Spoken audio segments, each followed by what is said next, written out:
If you've ever walked into a job site and felt the weight of being the only one, this episode is for you. Welcome back to Rooted in Your Confidence. I am Samantha K. Harris, the Brag Bag Strategist. And in this space, we don't just talk about confidence. We talk about keeping it, especially when you work in a male-dominated environment that will test you every chance it gets. Let's get into it. Let's talk about it. Got some good stuff I want to talk about today. I've been the woman on the job that showed up, knew it, did all the things, knew the tools, knew how to operate, could run a crew, knew the regulations to the letter. Well, I am her, and I know another woman who's just like me, and she isn't lucky to be there. Let me tell you something. She earned her spot. She qualified, and she is the right person for the job. Even though they passed her over, even though they mistreated her, in my opinion. Because I know what that's like too when you are the woman that they call on in a pinch, and then after the pinch is over, they ask someone else to show up in that spot instead. And it never fails. But when we decide as women that we're no longer allowing it and make different moves, meaning we get out of their way, we allow them to be who they are. We allow them to position people the way they feel they should. They call you petty because you won't support them. They call you not a team player because you've decided to take care of you. But I'm not going to go into a rant or talk about that. That's another day, another show. So I want to talk about this because let me tell you, I've worked with her for years. She's sharp. She's respected. She knows the regulations front and back. She's the one everyone calls on. I'm telling you, when things go wrong, because she's always had the answer. But instead of saying she's good, let me tell you what they say about her. You know what the men say? She always out in the field. Do she even go to the bathroom? They worried about what's she doing, how her bodily functions work. Are you kidding me?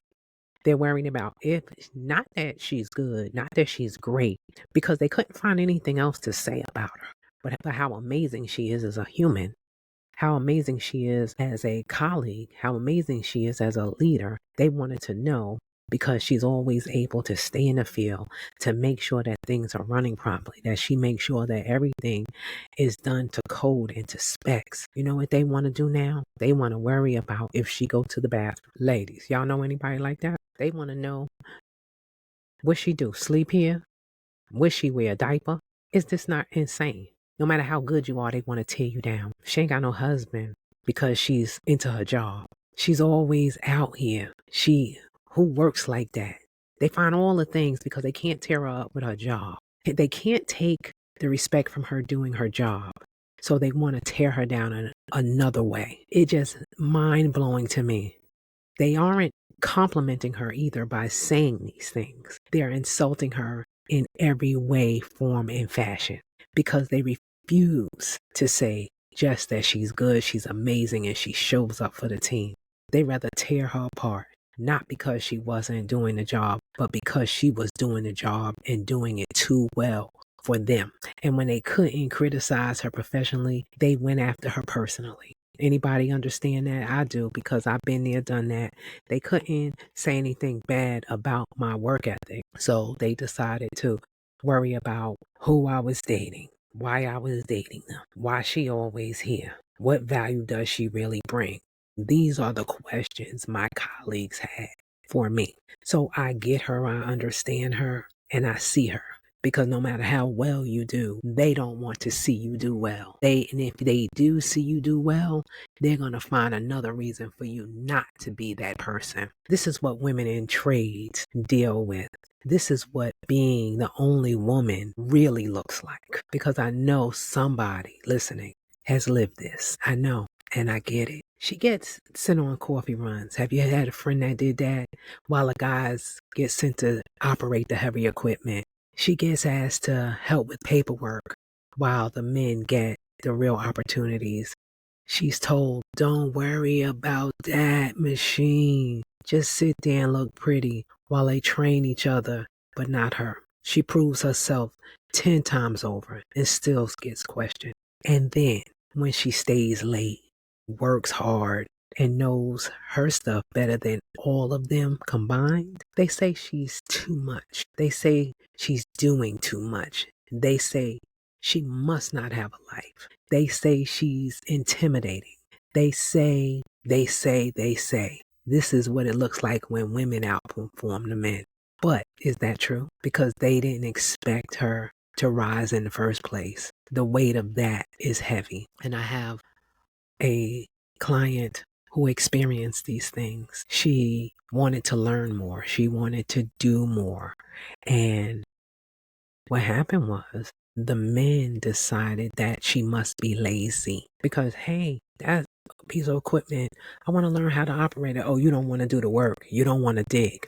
Some of these men don't want to work. They don't want to dig holes. They don't want to lay pipe. But because she wanted to learn something, because she wanted to grow into mechanic that could operate because they make more money and women have just as many bills, women have just as many desires, wants, and goals, and they want a vacation and they want to do all the things with their families, that's a problem.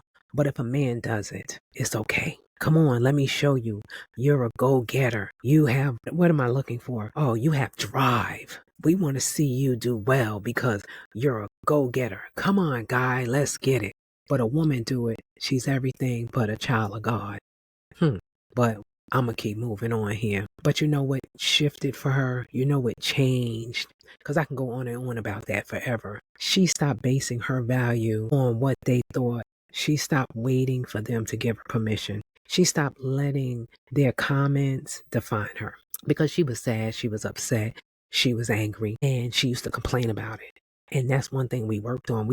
She had to understand that it wasn't them just holding her back. It was her because she had got to the point, well, it's going to be what it's going to be. I don't say anything. If they ignore me when I'm talking, I just let them because why fight it? They're going to do it anyway. But what shifted was her when she shifted her mindset about who she was and what she wanted and what she deserved. She didn't have to allow what they thought she deserved to be her end, nor her beginning. She got to choose that. She found peace within herself. She sure did. Her confidence inside of herself, her joy inside of herself. And that's when the whole game changed for her. Because when a woman knows her value, we can't be moved. We can't be shaken. We cannot allow them to define us. Her confidence becomes rooted, not rented. Did you hear that? It becomes rooted, not rented. That means that we already own it. But here's what I want to say to every woman in trades to take this from. I want you to take this, the U for understanding your environment. This is part of my truth methodology. Before you blame yourself or question yourself, look at the environment, look at the culture, look at the patterns. You're not too sensitive. Don't buy into their bullshit. You're not too sensitive. They're too comfortable disrespecting you. Your brag bag is your protection. When they question you, hit them with your proof. Because I know I do. I don't play with them. Because I'm going to ask a question.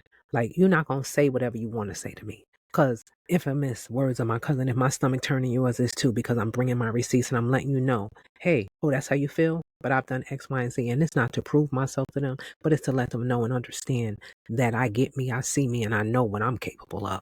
It doesn't matter if they see it or get it or understand it. It's what I see and I get about me. It's how I can stand rooted in my own confidence of what I bring and what value I bring. So I no longer allow what they think of me to shake me. And that's what my clients learn. They don't have to be shaken by what they think. What they're feeling about is not my business nor my responsibility. And I let them have whatever they believe, but not without me standing for me, not without me believing in me, trusting me, and allowing me to stand in me, stand for me. When they act like we don't know what we want, when they act like we don't know what we're doing, hit them receipts. When they try to make us doubt ourselves, doubt yourself, hit them with your work, your wins, your record, your brag bag. Is how you stay rooted. It's how you stay solid, even when their comments try to shake you. Number 3, stop. I was supposed to number these for you, but I got so excited in it. So I'm just going to tell you. Stop being the understanding go-to. We don't need to do too much. Well, maybe they're stressed. Well, maybe he didn't mean it. We come up with all types of excuses. Well, maybe they're insecure. Guess what? They don't stretch themselves to understand you. And that's what we think. If we understand them more, then they'll understand us, and then it'll be a better work environment. But not until they understand themselves and why they're not showing up is it going to be a better work environment. We think carrying everyone, holding on to them, helping them will make them good to us. But is it making us good to ourselves? You can be the good person and still stop carrying everyone else. Do you hear me?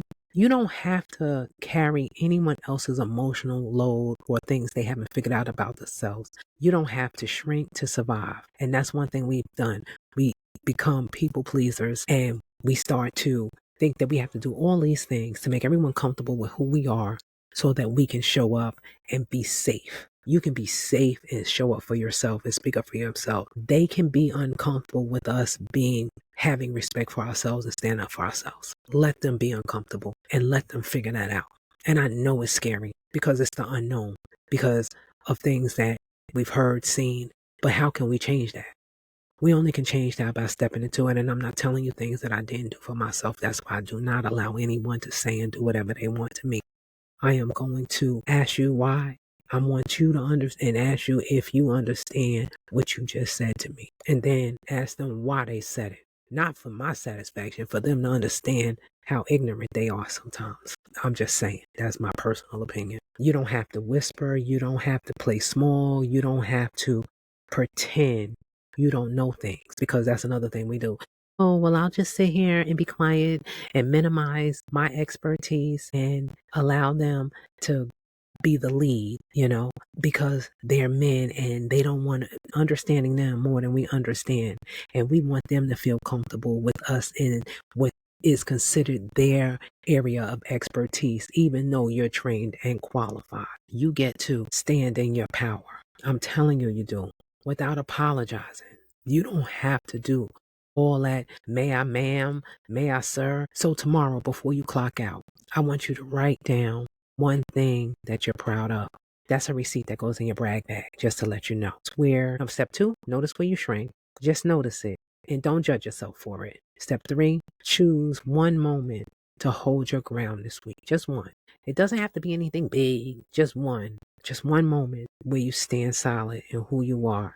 This is how you build your confidence. That doesn't mean shake every time someone opens their mouth, okay? Because I get that.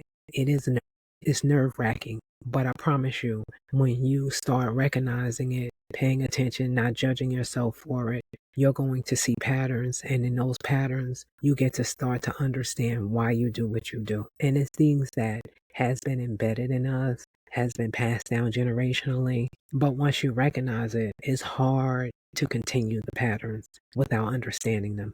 Being the first or the only is heavy, but it doesn't have to break you. You get to stay rooted. You get to stay in your job. You get to stay in your career that you're building.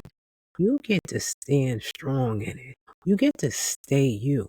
You don't have to change. You don't have to be who they want you to be. If you want the space to talk about this stuff for real, no sugarcoating it, no bullshit.